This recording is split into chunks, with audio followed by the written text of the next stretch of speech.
Biovelos naminė dešra. Ar tikrai ji kaip naminė? Tai čia ir paanalizuosime. Šio gaminio sudėtyje nenurodytas mėsos procentas, tai tikėtina, kad mėsos yra labai mažas kiekis.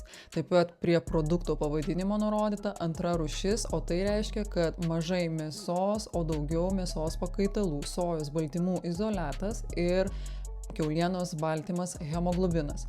Šie mėsos pakaitalai gerina produkto tekstūrą, taip pat kompensuoja mėsos kiekį produkte. Na, o hemoglobinas suteikia sodresnę produkto spalvą.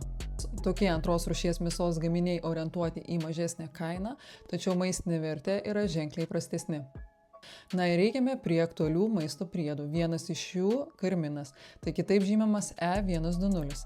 Natūralus gyvūninės kilmės raudonas dažiklis, kuris yra gaminamas iš sudžiovintų vabzdžių.